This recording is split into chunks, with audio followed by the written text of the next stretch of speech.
بسم الله الرحمن الرحيم والتين والزيتون وطور سينين وهذا البلد الأمين لقد خلقنا الإنسان في أحسن تقويم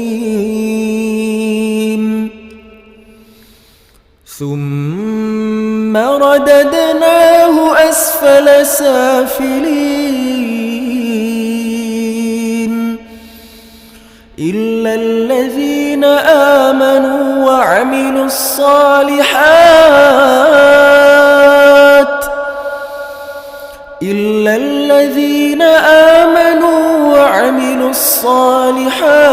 فلهم أجر غير ممنون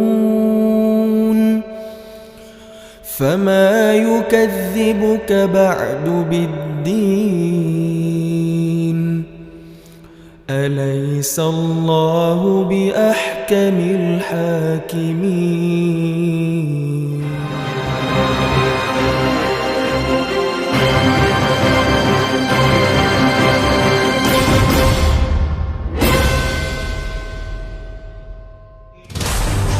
Inilah salah satu surat pendek yang sering kita baca di waktu sholat, At-Tin.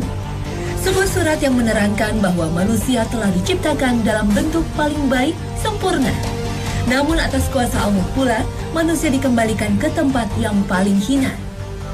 Apa sebenarnya maksud Allah Subhanahu wa Ta'ala lewat surat ini? Inilah rahasia surah At-Tin dalam perspektif Hasanah Ensiklopedia Islam Dunia. Dalam surah At-Tin, Allah Subhanahu wa Ta'ala memulai dengan sebuah sumpah, Wattini wazzaitun, demi buah tin, demi buah zaitun. Buah tin dan buah zaitun dijadikan sumpah karena keistimewaannya, namun Qatadah berpendapat lain. Yang dimaksud tin adalah nama sebuah bukit di Damaskus, sedangkan zaitun adalah sebuah bukit di Baitul Maqdis. Menurut riwayat dari Ibnu Abbas, yang dimaksud tin adalah masjid yang didirikan oleh Nabi Nuh alaihissalam di Bukit Al-Judi, dan zaitun adalah Baitul Maqdis yang berada di Yerusalem. Buah tin dan buah zaitun banyak tumbuh pohonnya di wilayah Palestina, bahkan di Yerusalem terdapat sebuah bukit yang dinamai Bukit Zaitun. Selain bukit ditanami banyak pohon zaitun, juga dipercaya di tempat inilah Nabi Isa alaihissalam Mi'raj atau diangkat oleh Allah ke langit. Pada ayat selanjutnya, Allah bersumpah, Wa turi sinina wa hadzal baladin amin. Demi Gunung Sinai dan demi negeri yang aman. Gunung Sinai atau dikenal dengan Tur Sina merupakan tempat Nabi Musa alaihissalam bermunajat selama 40 hari, kemudian menerima kitab Taurat. Sedangkan yang dimaksud dengan negeri yang aman adalah Mekah Al-Mukarramah. Imam Ibnu Katsir berkata, inilah 3 tempat yang masing-masing Allah telah bangkitkan para nabi, para rasul terkemuka yang telah membawa syariat dari Tuhannya, yaitu Baitul Maqdis yang banyak ditumbuhi pohon tin dan zaitun. Disinilah Allah mengutus Nabi Isa alaihissalam. Kedua, Tur Sina, tempat Allah bercakap-cakap dengan Nabi Musa alaihissalam. Dan ketiga, kota Mekah, tempat kelahiran Nabi Muhammad SAW. Di kota inilah Allah mengutus Nabi Muhammad sebagai rasulnya dan penutup para nabi. Ketiga tempat ini menurut Imam Ibnu Katsir sudah dijelaskan dalam kitab Taurat. Telah datang Allah dan Tur Sina, yaitu Allah Subhanahu wa Ta'ala telah bercakap-cakap dengan Musa dan memancar dia dari Seir, yaitu di antara bukit-bukit di Baitul Maqdis yang di sana Isa Al-Masih dibangkitkan, dan menyatakan dirinya di Faron, yaitu nama bukit-bukit Mekah, tempat Muhammad SAW diutus. Ada tafsir lain yang dimaksud dengan sumpah Allah ini adalah pohon tin yang daun-daunnya digunakan Nabi Adam dan Hawa untuk menutupi tubuhnya setelah dilucuti pakaiannya di surga karena melanggar larangan Allah untuk makan buah khuldi.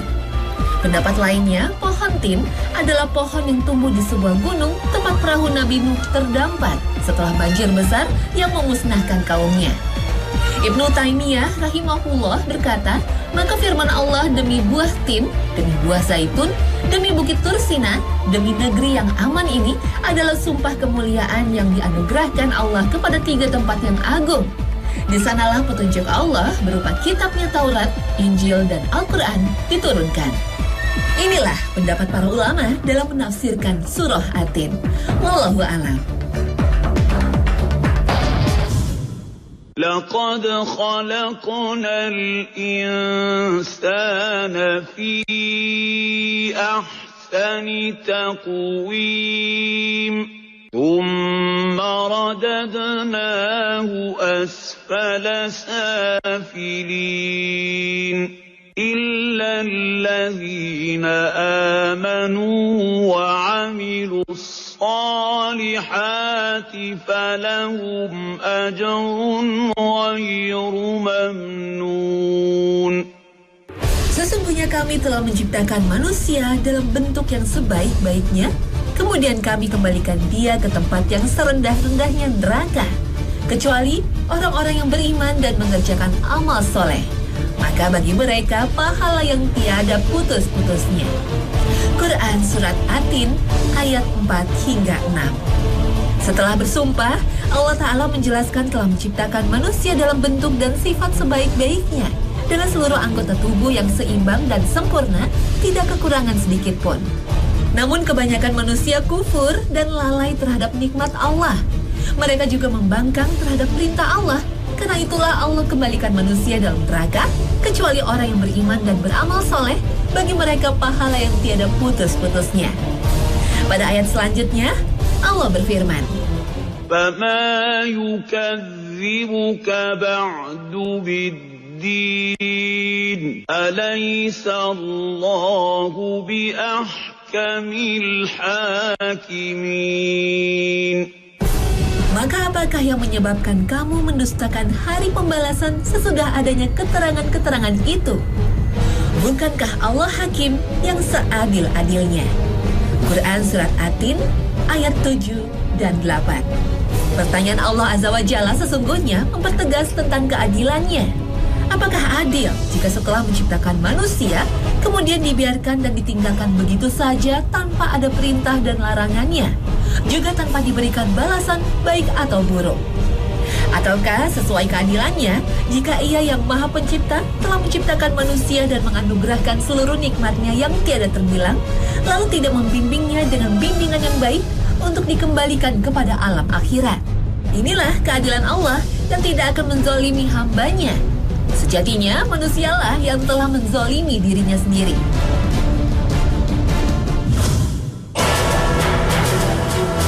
Allah Ta'ala telah menciptakan tubuh manusia dengan sempurna, namun hanya sedikit yang bersyukur. Rasa syukur kepada Sang Pencipta bisa dilakukan dalam hati, lisan, maupun perbuatan berupa ketaatan menjalankan semua perintahnya dan menjauhi larangannya.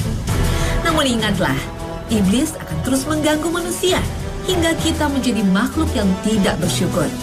ثُمَّ لَآتِيَنَّهُم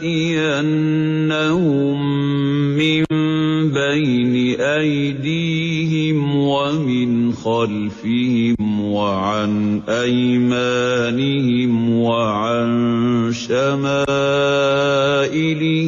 وَلَا تَجِدُ أَكْثَرَهُمْ شَاكِرِينَ. Kemudian aku akan mendatangi mereka dari muka dan dari belakang mereka, dari kanan dan dari kiri mereka, dan engkau tidak akan mendapati kebanyakan mereka bersyukur, taat. Quran Surat Al-A'raf ayat 17. Lihat bagaimana teladan Rasulullah.